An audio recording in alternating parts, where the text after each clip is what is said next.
Olá a todos vocês, pensadores poéticos.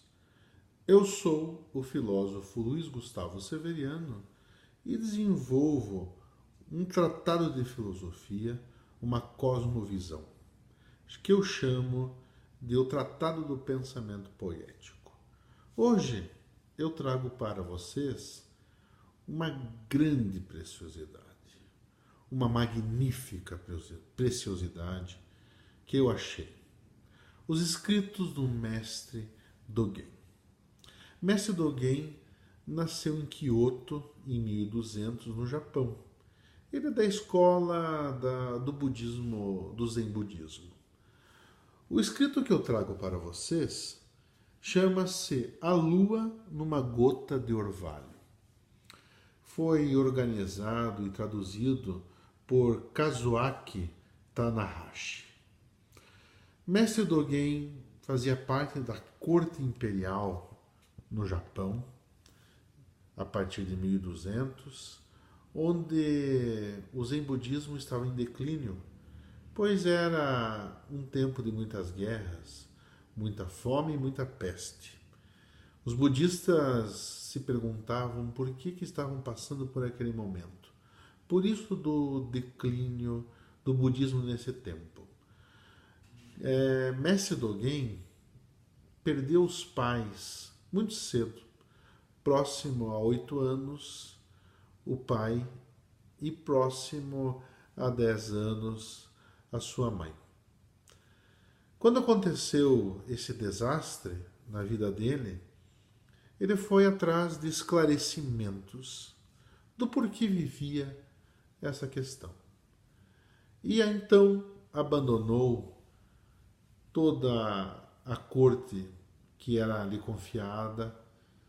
A partir dos 13 anos ele já iria assumir um posto muito importante. Ele abandona essa questão e vai para uma montanha. E lá pergunta-se sobre esses esclarecimentos desse Dharma. Por que vivemos certos tipos de processos em nossa vida? Mestre Dogen, veja, meus amigos, escreve dessa forma nesta passagem fantástica. Quando eu era criança, despertei meu desejo pelo esclarecimento. Persegui o caminho com vários mestres em nosso país e aprendi um pouco sobre o significado de causas e efeitos. No entanto, não entendi a verdadeira fonte do nome e da forma. Mais tarde entrei na sala do mestre Zen Senko e pela primeira vez ouvi o ensinamento Rinzai. Depois acompanhei o sacerdote Miuzen e fui para a próspera Songchina, numa viagem de incontáveis quilômetros, confiando meu corpo transitório ao mar encapelado. Finalmente alcancei a grande Song. Mestre Dogen vai à China para tentar obter ensinamentos e esclarecimentos. Me parece que ele era uma pessoa inquieta nesse sentido. Ele não se contentava somente com o ensinamento de um mestre. Ele ia atrás até conseguir esclarecer-se. Ou seja, essa palavra tão importante nos dias atuais, obter a lucidez sobre os processos. Vejam, meus amigos, nessa outra passagem que Mestre Dogen nos fala. Ambos os ensinamentos exotéricos e esotéricos, ou seja, interno e externo, explicam que uma pessoa, em essência, possui a verdadeira natureza do Dharma e originalmente é um corpo da natureza de Buda. Se é assim, por que todos os Budas no passado, presente e futuro despertaram o desejo pelo esclarecimento e o procuraram? Essa foi a primeira formulação de um questionamento que ele levou tempo para conseguir esse esclarecimento sobre esse questionamento exotérico e esotérico. É muito interessante, meus amigos, que Mestre Dogen ele não pensa na dualidade. Ele não pensa no bem e no mal, na vida e na morte, no positivo e no negativo. Ele pensa na continuidade. Ele chama de vida-morte. Ele não pensa na dualidade. E é tão interessante, meus amigos, que nessas minhas inserções sobre a filosofia oriental, em alguns poemas chineses da dinastia Tang, eu achei os ideogramas, por exemplo, do bem, contém uma passagem do mal no ideograma. Ele é escrito de forma que o bem também encontra-se no mal e o mal também encontra-se no bem.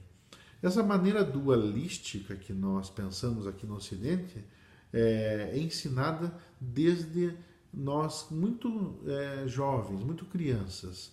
Lá no Oriente, me parece que a complementariedade, o pensamento holístico, portanto, é ensinado de maneira mais arraigada. Eles não pensam muito sobre a dualidade. E o mestre Dogen nos reforça na vida dele, nos ensinamentos que ele nos passa. Me parece também que mestre Dogen é um grande realista radical, como eu sou na minha obra.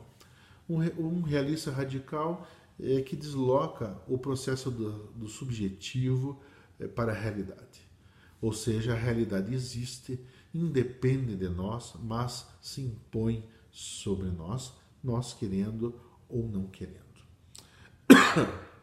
O que nos acontece é que nós precisamos então entender os processos da natureza. Portanto, os escritos de Mestre Dogen são escritos de fenomenologia da percepção. Ele nos impele a perceber a percepção de um estado da natureza. Como se dá esse processo. Portanto, nos termos ocidentais, ele também promove uma filosofia da percepção com muita destreza e muita qualidade.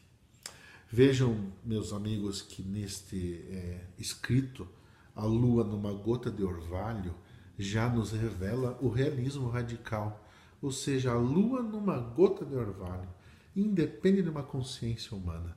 Nós estamos aqui, por meio da impermanência, como o mestre Dogen nos ensina, a caminhar nesse processo, a percebermos esse processo que está além da nossa matéria, do nosso corpo. Caminhar desta forma, nessa proposta, nos torna lúcidos de nós mesmos e lúcidos da externalidade dessas questões todas. Vejam, meus amigos, essa passagem. Eu ofereci incenso e formalmente reverenciei pela primeira vez meu falecido mestre, o velho Buda Tiatong, na sua sala de abade, no primeiro dia do 5º mês do primeiro ano de Baoqing, na Grande Song.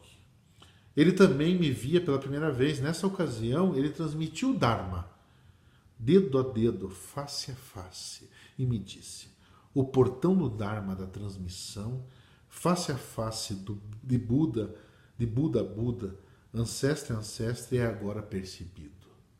Vejam, meus amigos, que nós precisamos aguçar a nossa percepção para entender todo esse processo.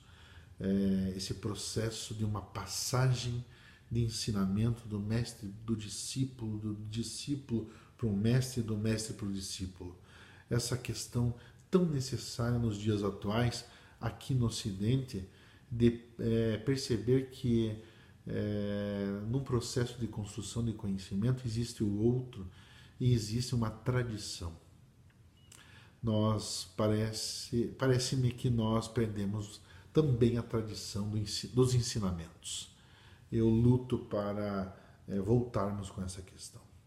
Então, meus amigos, eu quis aqui trazer para vocês, como forma de provocação, Mestre Dogen, esse escrito que chama-se A Lua numa Gota de Carvalho, organizado por Kazuaki Tanahashi, que é este maravilhoso livro aqui.